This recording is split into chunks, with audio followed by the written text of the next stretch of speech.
안녕하세요. 오늘도 사연 살롱을 찾아주셔서 감사합니다. 누구든 저의 출생 이야기를 들으면 저를 가엾고 안타까운 시선으로 쳐다봅니다.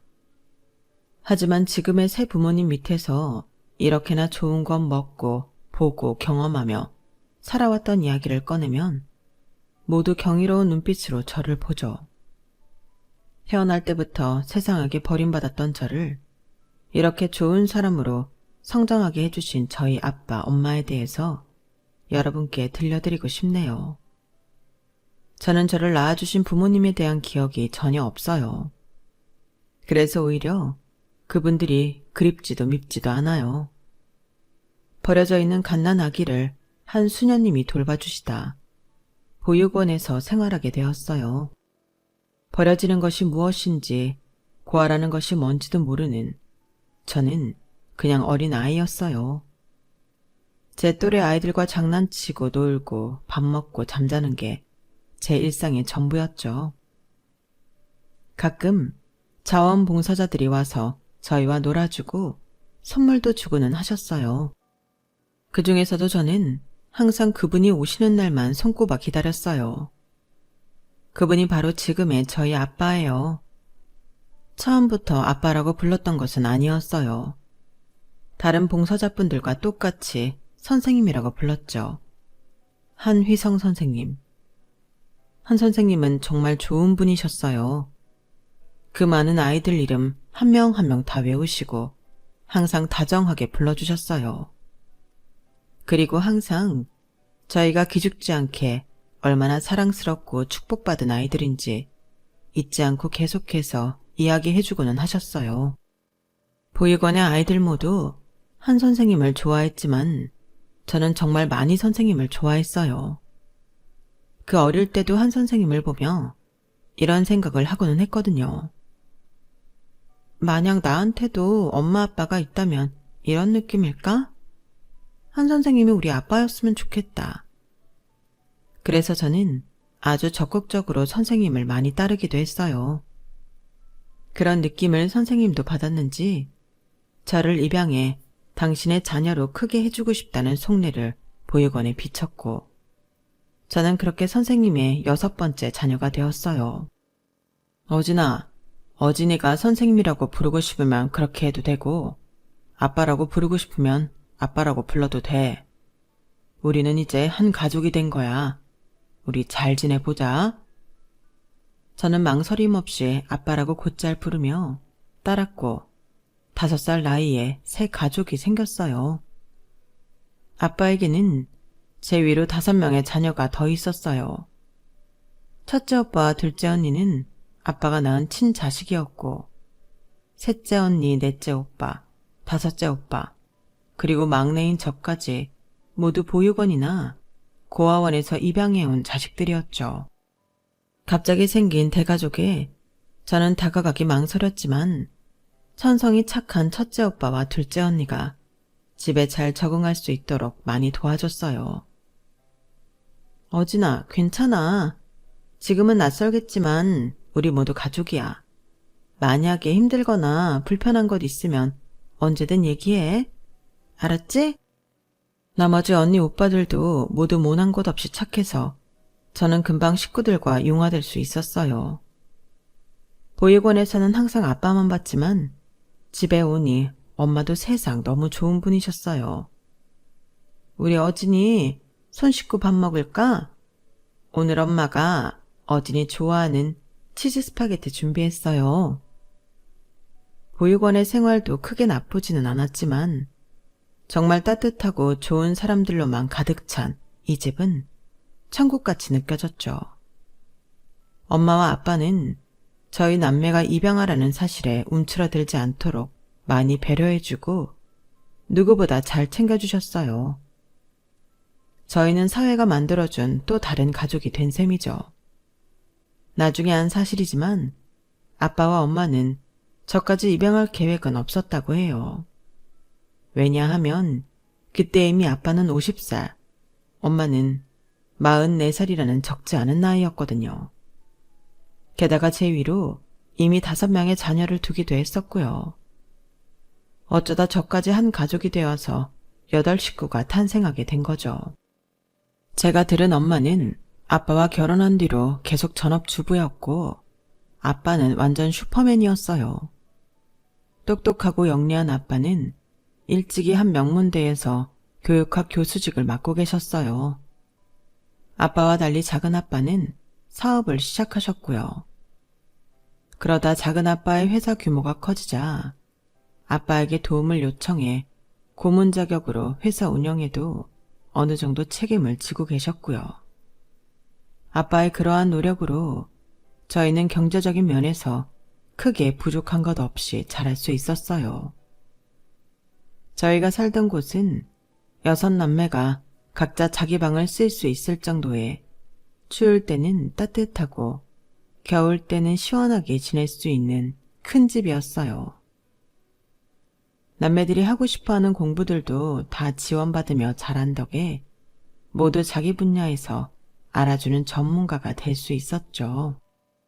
그렇다고 저희가 사치스럽게 큰 것은 아니에요. 아빠와 엄마는 자만하지 말고 겸손하게 그리고 절약하며 살아야 한다고 늘 강조하셨어요. 두 분의 충만한 사랑과 훌륭한 교육관 아래에서 저희 6남매는 올바르고 정직한 사람으로 컸어요. 아빠는 대학에서 수업하는 것만으로도 시간이 부족해서 작은 아빠 회사가 자리를 잡은 후부터는 고문직을 그만하고 싶어 하셨어요. 하지만 실행력은 좋지만 운영 능력이 조금 뒤처졌던 작은 아빠는 아빠에게 계속 도움을 요청했어요. 결국 아빠는 건강이 나빠지고 나서야 이 모든 일에서 손을 뗄 수가 있었어요. 하지만 더 슬픈 일은 교수 일도 더 이상 할 수 없을 정도로 몸이 나빠지고 말았던 거예요. 막내인 제가 대학을 막 졸업할 때쯤 아빠는 희귀암 선고를 받았어요. 게다가 치료 도중 약물 부작용으로 시력까지 거의 잃고 말았어요. 언제나 좋은 일만 하고 착한 마음으로 세상을 살아온 아빠에게 왜 이런 시련이 닥쳤는지 알 수 없어 수도 없이 하늘을 원망했어요. 하지만 걱정하는 저희 남매들의 마음을 이미 알고 오히려 아빠는 더 씩씩한 모습을 보이며 되려 유머러스한 농담으로 저희를 웃게 만드셨어요. 우리 아들, 딸들 너무 걱정하지 마. 예전에 나는 내 두 눈으로 아름답고 밝고 예쁜 것들을 충분히 많이 봤어. 이제는 눈이 좀 쉴 때가 되어서 내 눈이 알아서 불을 끈 거니까 그렇게 상심하지 않아도 돼. 안 보이면 안 보이는 대로 고요하고 차분한 세상이 느껴진단다. 아빠는 지금 괜찮아. 그래도 불행 중 다행인 일도 하나 있었어요. 아빠가 시력은 잃었지만 암의 진행이 생각보다 느리고 약해 꾸준히 치료와 검사만 받으면 오래 살 수 있다는 것이었어요. 우리는 그것에라도 감사하며 시간이 날 때마다 아빠와 더 많은 시간을 보내기 위해 노력했어요.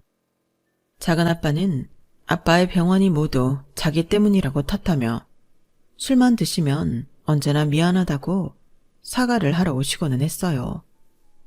형, 미안해.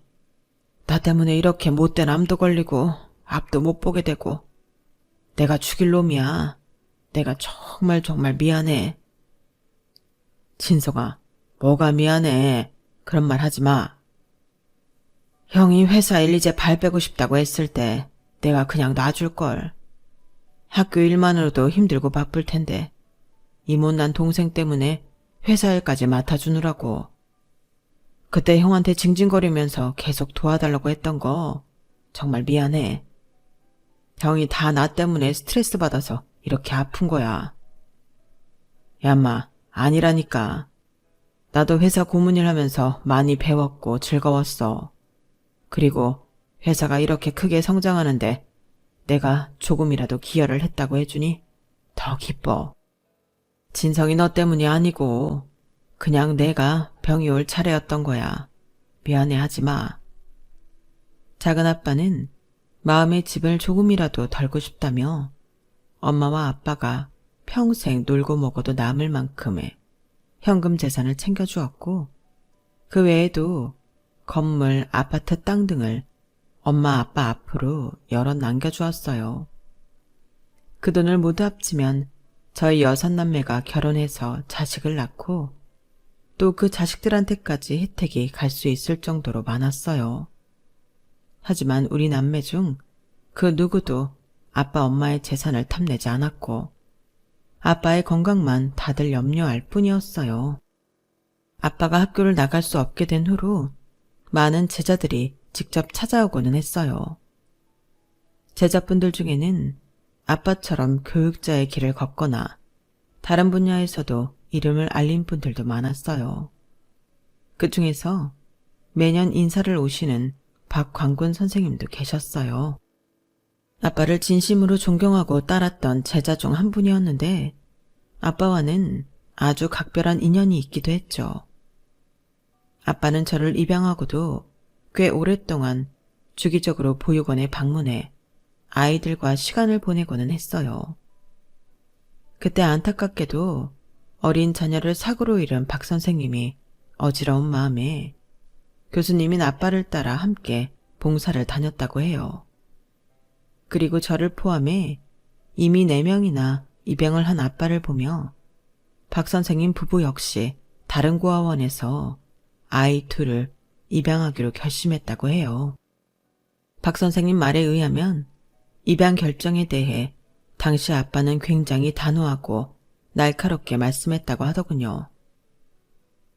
박군, 쟤네 아이가 죽었다고 저 아이들을 대체품으로 입양하는 거면 난 절대로 반댈세.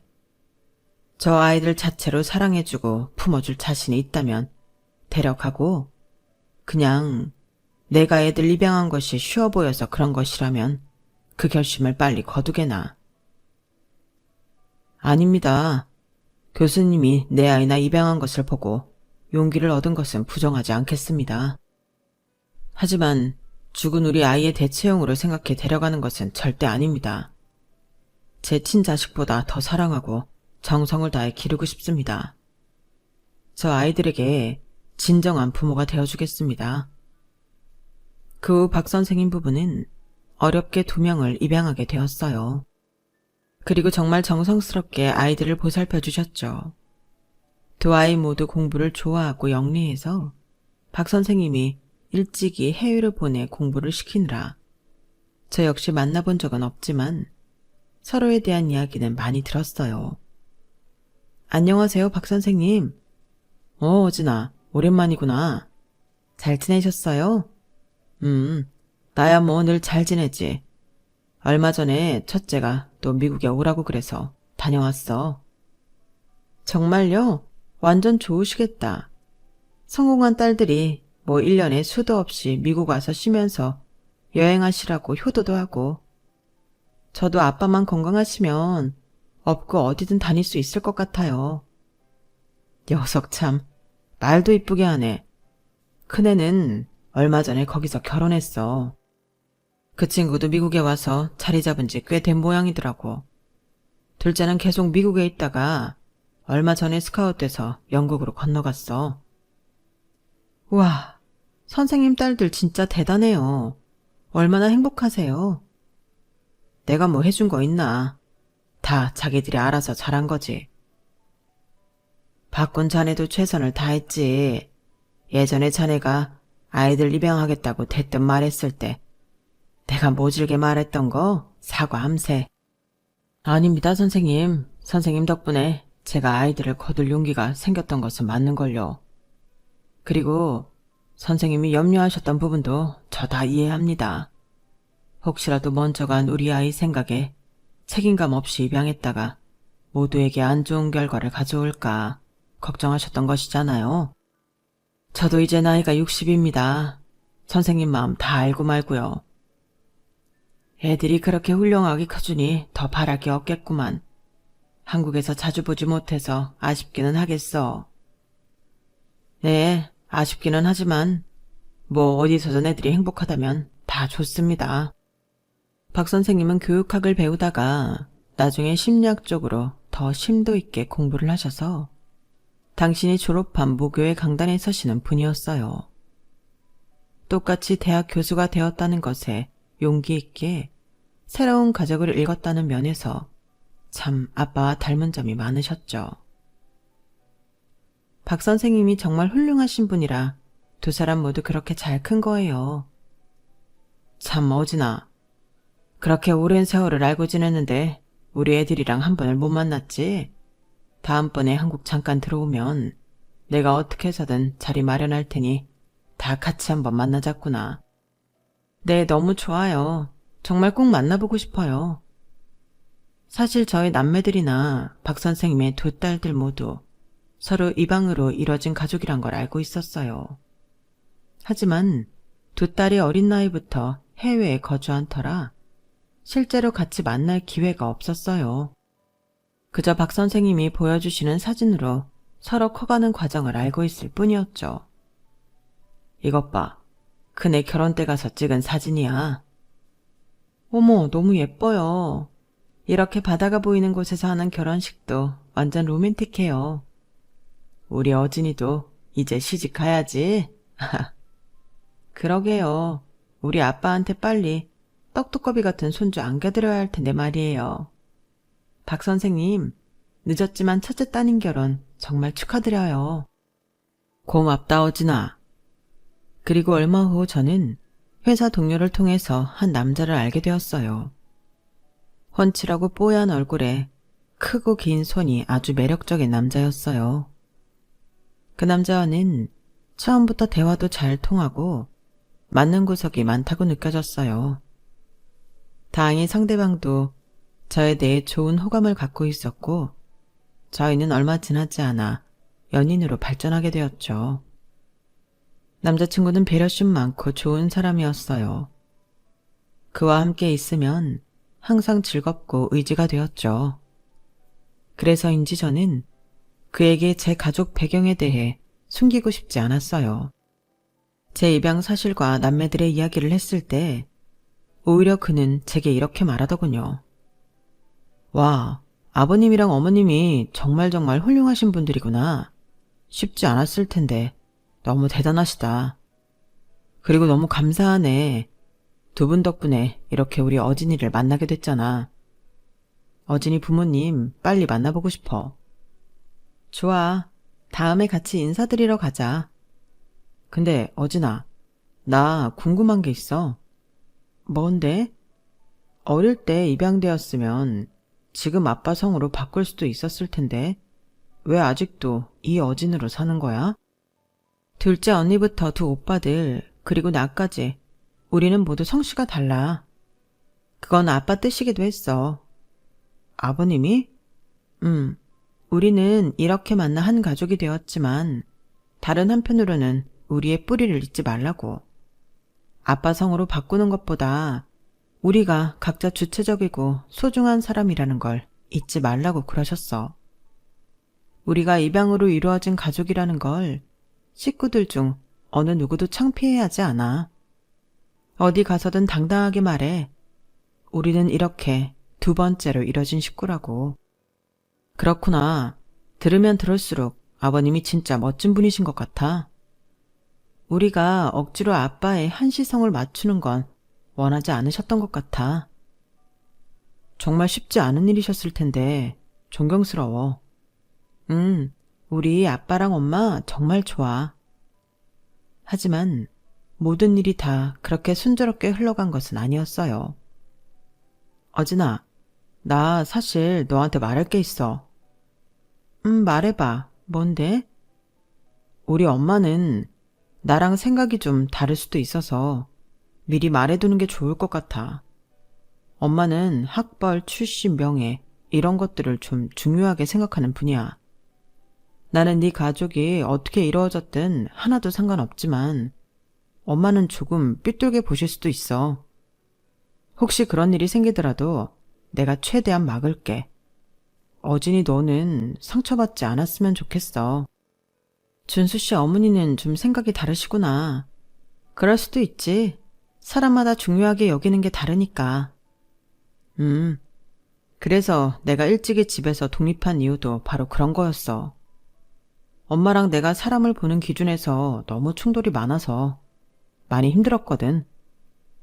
그랬구나. 미리 말해줘서 고마워. 혹시 나를 안 좋게 보신다 해도 어머님을 나쁜 사람으로 생각하지는 않을게.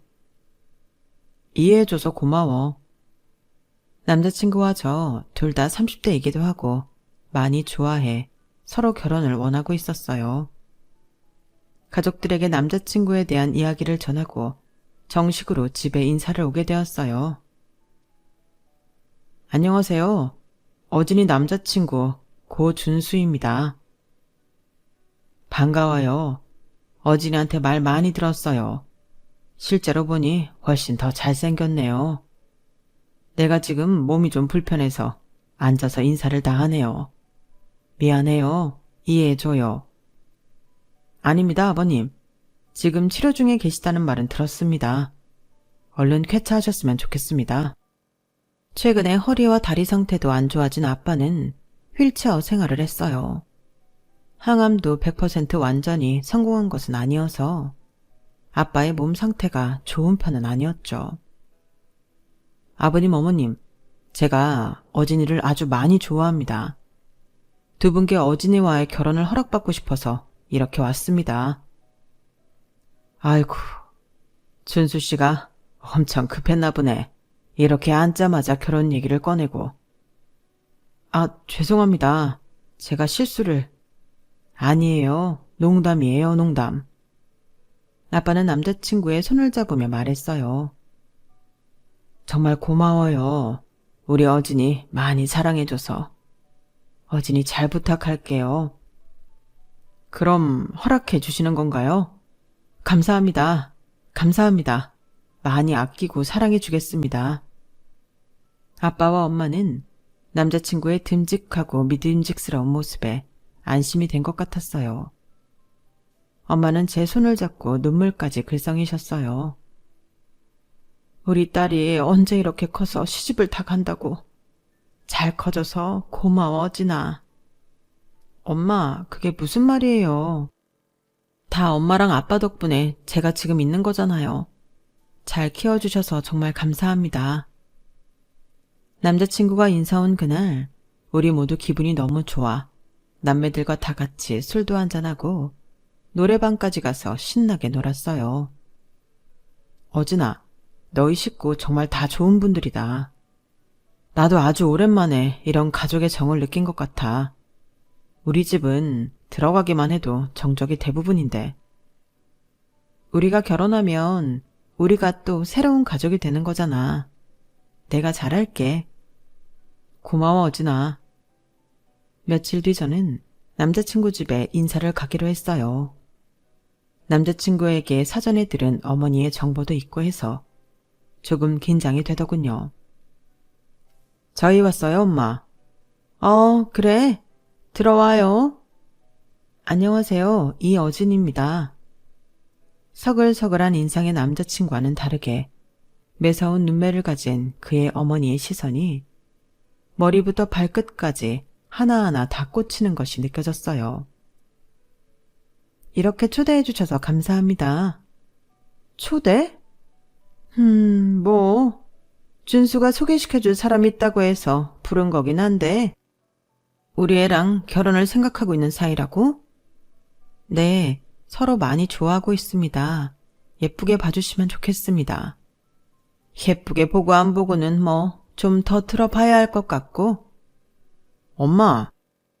남자친구는 계속해서 어머니에게 말조심을 부탁하며 안절부절을 했어요.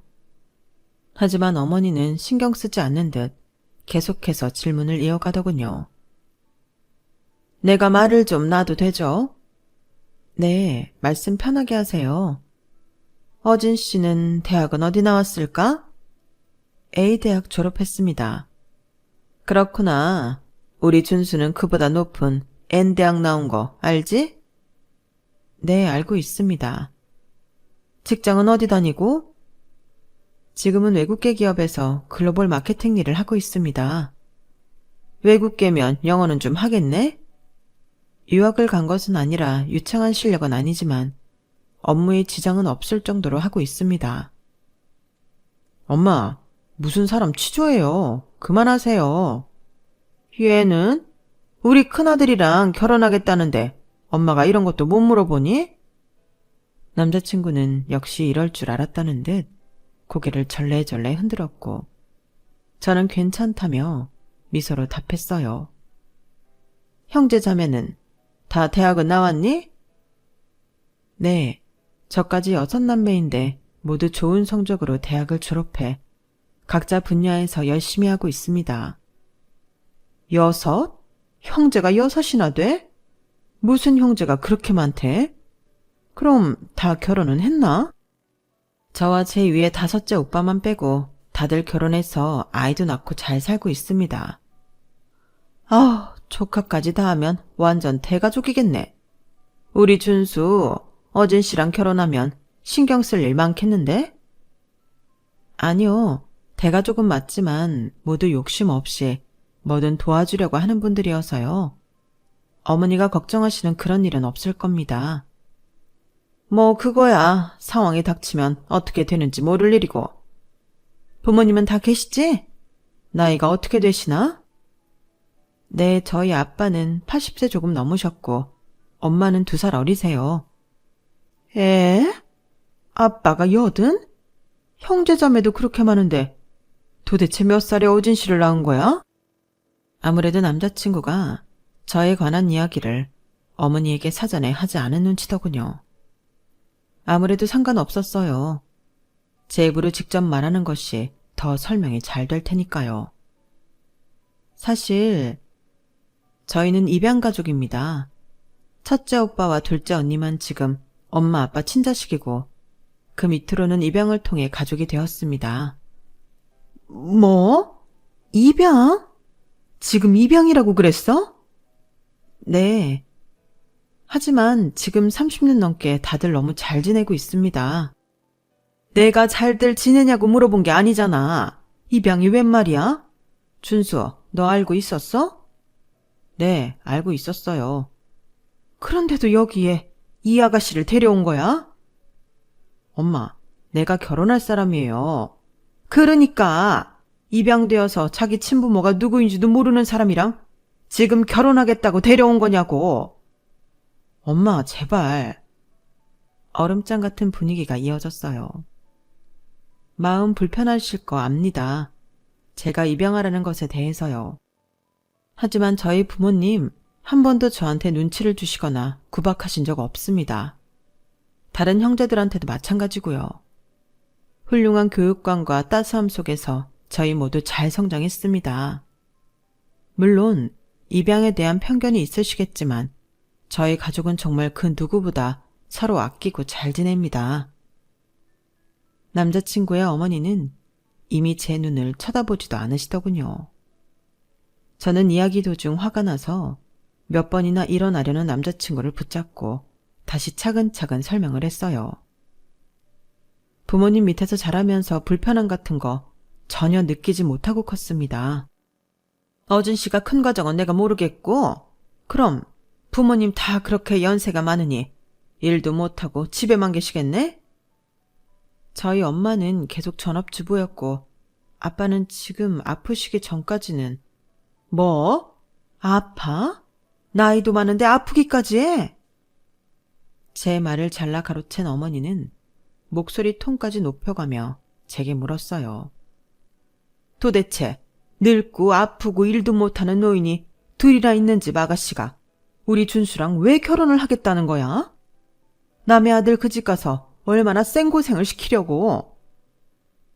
그게 아니라요. 비록 2분 다 연세도 있고 건강이 조금 염려가 되기는 하지만 어머니가 걱정하실 정도로 어려운 상황은 아니에요. 결혼 승낙 받아야 하는데 어진 씨가 지금 뭔 말이든 못할까? 세상에나 80이나 된 부모의 입양 애들까지 6형제. 도대체 무슨 집이 그래? 정말 듣도 보도 못한 집이네. 이해하기 힘드신다는 거 압니다. 그래도 저희 아빠가 아프시기 전에 하신 일들이 정말 대단한. 준수 동생 있는 거 알죠? 네, 미국에 있다는 얘기 들었습니다. 우리 둘째 정수가 작년에 미국에서 결혼을 했거든? 우리 며느리가 얼굴도 예쁘고 능력도 엄청나. 거기 사돈 아가씨도 뭐 해외 곳곳에서 스카우트 제안을 받는 엄청난 인재더라고. 아, 네. 참 딸들을 하나같이 다 잘 키우셨다 했는데 알고 보니 우리 사돈이 그 똑똑하다는 교수님이시더라고. 방송국에서도 출연 한번 해달라고 사정을 하고 책도 내신 아주 유명한 심리학 박사이면서 교수님. 하나를 보면 열을 안다고. 아버지가 그렇게 훌륭한 분인데 그 밑에서 이상한 돌연변이가 나올 수 있겠냐는 말이야. 그런데 어진 씨네는 뭐? 80살? 거기에 병치레까지? 입양 형제들? 내가 이런 결혼을 시키려고 우리 준수 그렇게 열심히 키운 거 아니야? 어진 씨도 나중에 자식 낳아보면 알 거야. 어느 엄마가 자기 아들을 어진 씨 같은 집에 보내고 싶겠나? 밥도 안 먹었는데 가슴이 꽉 하고 얹힌 것 같네. 엄마, 사람 말을 끝까지 들어봐. 어진이네 부모님은 됐어. 고준수 너. 이 결혼할 거면 엄마랑 영 끊고 사는 건 줄 알아. 뭐 하나 마음에 드는 구석이 있어야 말이지. 난 방에 들어갈란다. 그렇게 제 말도 남자친구 말도 끝까지 들을 생각이 없는 어머니는 찬바람이 불도록 쌩하니 방문을 세게 닫고 들어가시더군요. 남자친구는 화가 나 얼굴이 울그락불그락 해지고 말았어요. 당장 문이라도 부술 기세에 저는 남자친구를 데리고 그냥 그 집에서 조용히 나왔어요. 어진아, 미안해. 아무리 생각해도 엄마가 진짜 너무 심한 것 같아. 뭐 말이라도 들을 생각을 해야 말이지. 나중에 어머니도 좀 진정하시면 다시 말씀드리자. 그냥 지금은 입양 80살 환자 이런 단어에 꽂히셔서 아무것도 귀에 안 들어오시는 것 같아. 너희 아버님 어머님이 얼마나 좋은 분들인데. 우선 준수 씨도 좀 진정해. 시간을 두고 천천히 말씀드리자. 나도 마음 문을 여실 수 있도록 차근차근 다가갈게. 남자친구는 미안하다며 눈물까지 보이더군요. 저는 오히려 괜찮다고 그를 다독였지만 저 역시 속상하기는 마찬가지였죠. 며칠 뒤 남자친구가 다시 한번 어머니를 찾아가 제 집안 사정에 대해서 말을 했다고 하더군요. 엄마, 어진이네 집 그냥 보이는 게 다가 아니야. 어진의 아버지도 유명한 교수님이셨어. 어진이 작은아빠가 사업한다고 해서 그 회사 일도 봐주신 적 있고 아이들 봉사 다니시다가 입양 결정도 하셨던 거고 비록 늦은 나이에 어린이를 자식으로 삼으셨지만 정말 사랑이 얼마나 가득한 분인데 연세가 80이 넘었으면 멀쩡한 사람도 아픈 게 당연한데 어진의 아버지는 긍정적인 분이라 그나마 지금까지 버티고 계시는 거야. 엄마는 왜 어진이 말은 하나도 들을 생각을 안 하고 인사 온 사람을 그렇게 무안줘?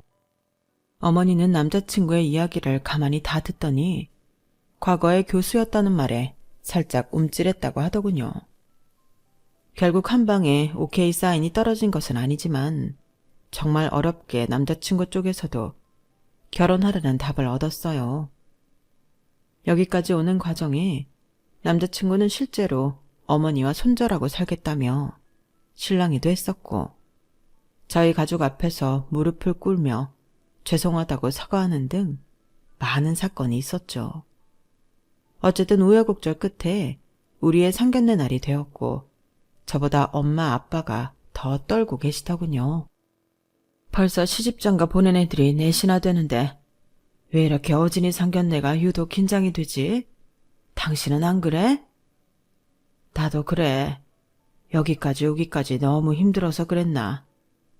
아휴, 만나지도 않았는데 벌써 지치는 느낌이야. 오늘 괜찮겠지? 오늘이 문제야. 고서방은 너무 좋은데 시어머니 자리가 저래서 괜히 우리 어진이 가서 고생만 하는 거 아닌가 몰라. 우선 잡은 약속이니까 오늘 가서 다시 한번 우리가 잘 봅시다. 이를 갈고 상견례에 나온 건 엄마 아빠도 마찬가지였어요. 사실 남자친구만 아니었으면 내 딸이 더 아까우니 당장 때려치우라고 했을 결혼이지만 남자친구가 워낙 우리에게 잘해 여기까지 온 거라고 봐도 모방했거든요. 상견례 장소에 도착하기 전 남자친구에게 전화가 걸려왔어요. 어진아, 약간 돌발 상황이 생겼는데 내 동생 정수랑 재수씨 얼마 전에 미국에서 들어온 거 알지? 이번에 한 달 정도 있다가 간다면서. 엄마가 오늘 우리 상견례 자리에 둘도 같이 가자고 하도 그래서 인원이 둘 늘 것 같아. 갑자기 이렇게 돼서 미안해. 아니야. 우리도 언니 오빠 같이 가는데 뭐. 준수 씨 동생 부부 한 번도 못 봤는데 이번 기회에 같이 보면 좋지. 난 괜찮아. 정말? 이해해줘서 고마워. 그리고 미안해. 나 10분 뒤에 도착이야. 이따 식당에서 봐. 어차피 가족끼리 다 만나면 좋은 자리고 해외에 있어 얼굴 보기 힘든 동생 내외가 마침 한국에 나와 같이 본다고 하니 저는 오히려 괜찮다고 생각했어요. 엄마와 아빠, 언니, 오빠에게도 이 사실을 알리고 식당에 들어섰어요. 남자친구 가족이 먼저 도착한 듯 했어요. 프라이빗 룸의 문이 열리고 저희 식구들이 인사를 하며 들어갔어요. 휠체어에 탄 아빠를 보며 남자친구 어머니는 못마땅한 얼굴을 하더군요. 안녕하세요. 어진이 애미 애비 되는 사람입니다. 아, 예. 우리 식구의 인사를 떨떠름하게 받은 시어머니는 누가 묻지도 않았는데 옆에 있는 둘째 아들과 며느리부터 소개시키느라 바쁘더군요. 여기 미국에서 사는 우리 둘째네요. 마이크로소프트 아시죠? 우리 아들이 거기 본사에 있고 여기 이 예쁜 며느리도 국제 변호사라서 엄청 바쁜데 이번에 저 보러 온다고 다들 힘들게 시간 빼서 온 거예요. 그렇군요. 아주 훌륭한 자제분들이시네요. 그런데 제가 사전에 이미 알고 오긴 했는데 어진 씨 부모님 두 분 실제로 뵈니까 더 나이가 있어 보이네요. 아, 부끄럽습니다. 휠체어라도 빨리 졸업하고 싶은데 그게 마음대로 안 되네요. 그때였어요. 남자친구 어머니의 속사포 같은 말 때문에 아직 인사도 나누지 못한 준수 씨의 동생 부부가 어정쩡하게 서 있다가 갑자기 아빠를 향해 묻더군요. 한휘성 선생님? 아빠의 이름을 부른 건 다름 아닌 남자친구의 재수 씨였어요.